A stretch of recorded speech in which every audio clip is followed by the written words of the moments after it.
नमस्कार, स्वराज एक्सप्रेस देख रहे हैं आप और मैं हूं आपके साथ दिशा। चलिए बुलेटिन की शुरुआत करेंगे। सीधा ले चलते हैं आपको यूपी के मुजफ्फरनगर, जहां गृह मंत्री अमित शाह सार्वजनिक सभा को संबोधित कर रहे हैं। आज जाट बेल्ट में इतनी बड़ी संख्या में आए हुए भारतीय जनता पार्टी और लोकदल के सभी समर्थक भाइयों बहनों माताओं को प्रणाम कर कर मेरी बात की शुरुआत करता हूं।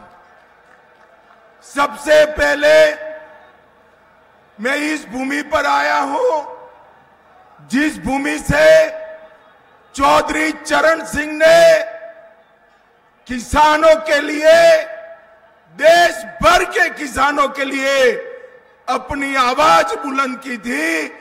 चौधरी चरण सिंह को स्मरणांजलि देकर मेरी बात की मैं शुरुआत करना चाहता हूं। यहां के महान स्वतंत्रता सेनानी सुंदरलाल जी, हरदयाल जी, बिशंबरलाल जी, शांति नारायण जी को भी याद कर कर मेरी बात की शुरुआत करना चाहता हूं। भाइयों और बहनों, ये जो चुनाव है, ये चुनाव मोदी जी को तीसरी बार प्रधानमंत्री बनाने का चुनाव है। मुझे बताओ, मोदी जी को हम तीसरी बार प्रधानमंत्री बनाना चाहते हैं या नहीं चाहते? जोर से बोलो, चाहते हैं या नहीं चाहते? मोदी जी ने गरीबों के उत्थान के लिए, किसानों के उत्थान के लिए ढेर सारे काम किए। मोदी जी ने गुड़ और गन्ने के इस क्षेत्र के अंदर गन्ने के लिए राष्ट्रीय नीति बनाकर ढेर सारे बदलाव किए। भाइयों और बहनों, आप याद करिए, जब कांग्रेस की सरकार थी, गन्ने की एफआरपी 210 प्रति क्विंटल थी, 210, और आज 340 रुपया प्रति क्विंटल करने का काम मोदी जी ने किया है। और भुगतान की जहां तक बात है, 95 से 17 में एवरेज भुगतान 23,000 करोड़ होता था, आज 2,50,000 करोड़ रुपया गन्ने का भुगतान करने का काम भारतीय जनता पार्टी की सरकार ने किया है।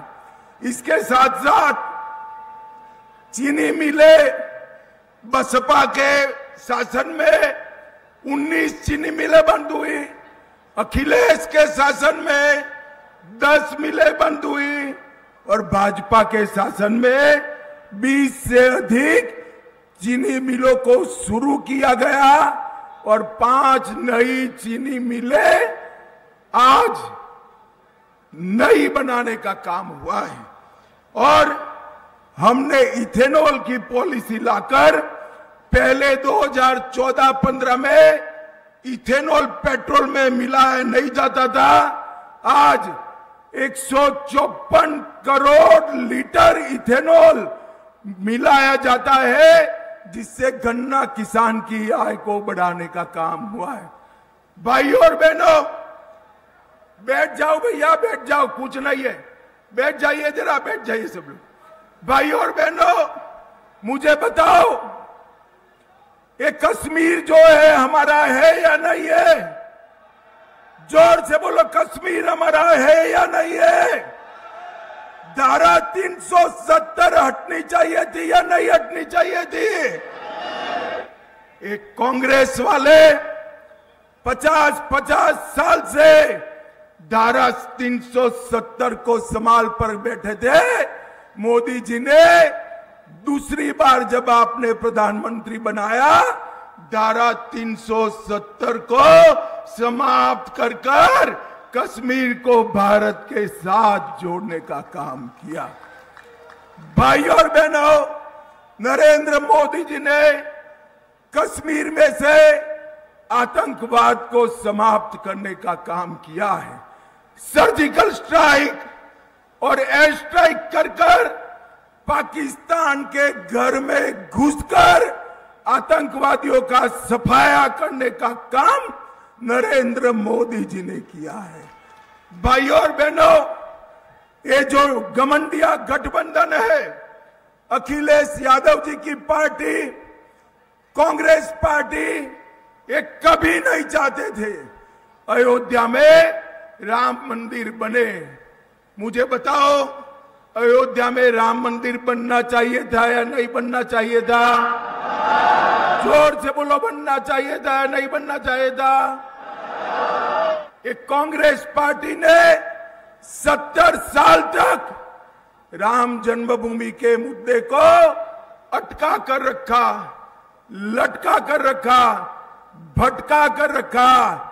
मोदी जी ने केस भी जीता, भूमि पूजन भी किया और 22 जनवरी को रामलला की प्राण प्रतिष्ठा भी कर दी है। मोदी जी ने देश को सुरक्षित किया है। मोदी जी ने देश को समृद्ध किया है। मोदी जी ने एमएसपी पर आजादी के बाद सबसे ज्यादा खरीदी करने का काम नरेंद्र मोदी जी ने किया है। भाइयों और बहनों, आज मैं पश्चिमी उत्तर प्रदेश में आया हूं। 2014 में मैं भाजपा का प्रभारी था।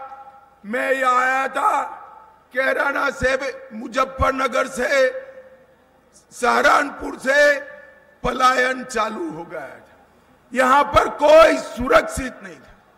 आपने 2017 में भाजपा की सरकार बनाई, योगी सरकार ने यहां पर गुंडों का आतंक बनकर यहां पलायन रोका है और लोगों को सुरक्षित किया है।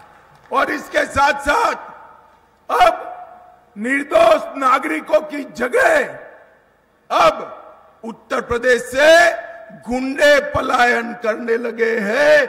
इस प्रकार की स्थिति उत्तर प्रदेश में बनाने का काम भारतीय जनता पार्टी की योगी आदित्यनाथ की सरकार ने किया है। भाइयों और बहनों, ये चुनाव में जो घमंडिया गठबंधन इकट्ठा हुआ है, 12 लाख करोड़ के घपले, घोटाले, भ्रष्टाचार करने वाले लोग इकट्ठा हुए। मैं आपको बताना चाहता हूं, मोदी जी चौधरी चरण सिंह जी के गौरव समारोह में आए, उस दिन उन्होंने भ्रष्टाचारी बचाओ रैली बनाई और वो रैली में भ्रष्टाचारियों को संरक्षण देने की बात करी। मैं आज इस मंच से समग्र उत्तर प्रदेश की जनता को कहना हो, 2014 में मोदी जी ने कहा था, जिन्होंने भ्रष्टाचार करा है वो जेल में जाएंगे।